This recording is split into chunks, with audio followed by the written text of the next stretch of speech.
You made the decision to dump your guy, but now he's initiated no contact on you, and you're left scrambling, trying to decide, do you take him back or do you move on and hope to find something better?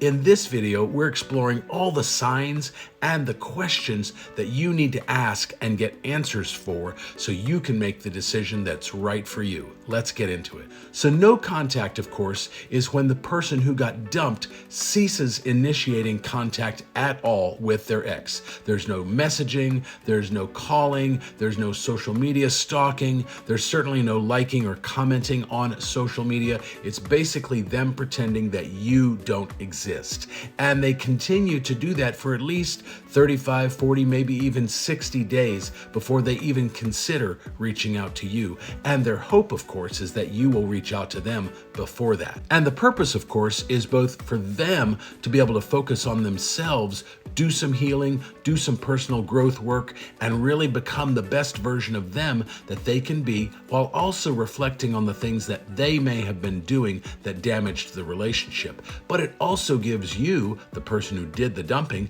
the opportunity to miss them and to maybe want them back. That's what they're hoping for. So if you're trying to decide whether or not to take them back, there's a few questions you've got to ask yourself. The first one is, have you grown or benefited from this no contact period?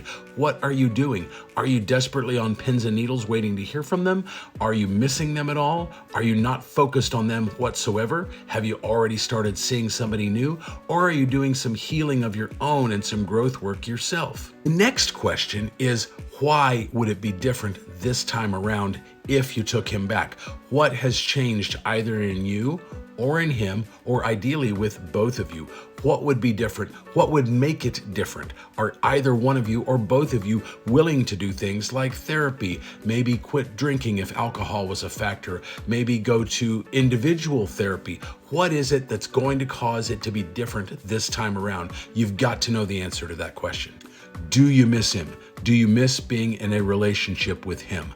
And are the pros of being in a relationship with him far greater than the cons of being in a relationship with him? So what are the signs that you might look for that tell you that it's worth considering taking him back? A huge one is that he has acknowledged what he did wrong in the relationship, and he's outlined exactly what he's doing to ensure that it would be different the next time around. The next is that you're actually seeing effort on his part, not just hearing words. Words don't really mean much. Actions mean everything. Now, of course, if he initiated no contact, then you're reliant either on what he did before he went into no contact, or maybe you're hearing things from family or friends, or maybe you're looking at his social media and you're seeing what he's up to, and you're seeing some action about what it is that he's doing that'll make it different this time around. Are both of you willing to be open, honest, and vulnerable and work together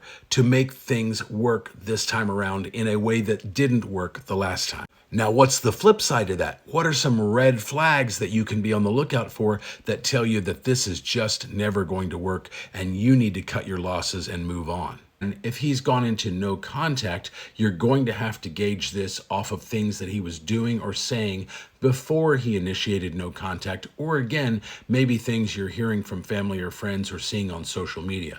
But if he's putting any sort of pressure on you or guilt tripping you or trying to manipulate you into taking him back, that's a bad sign. He's blaming everything on you in terms of what was wrong in the relationship. Because guess what?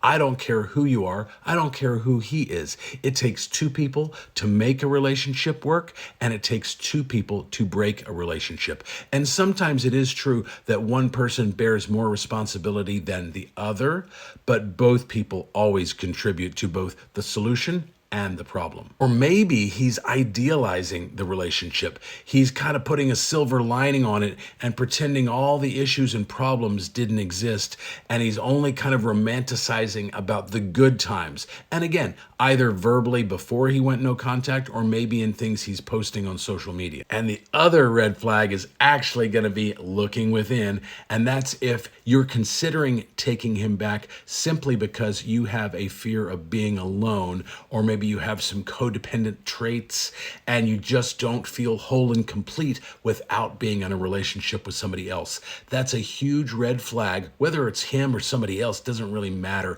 You need to figure that out, ideally with a qualified therapist, and get to the root of your abandonment issues and get to a place where you feel good about yourself and you don't need anybody else's approval or validation to feel whole and complete and to feel really good about yourself. You deserve that. And the next person you're in a relationship with deserves that too. Couples do tend to reconcile about 55% of the time after a breakup, so obviously that is a slight majority, but that also means that 45% of the time they don't reconcile. So you need to look for these signs, ask yourself these questions so that you can make the right decision for you. But ultimately, do what feels right for you in your heart. Don't worry about family or friends. Don't worry about pressure that he might be putting on you. What is right for you? If you dig deep and you really look for these signs and you really ask yourself those questions, you will know what the right answer is. Have you taken an ex back after you dumped them and after they went into no contact? Let me know if you did, and let me know if you're still together now. But for now, I'll see you in the next video.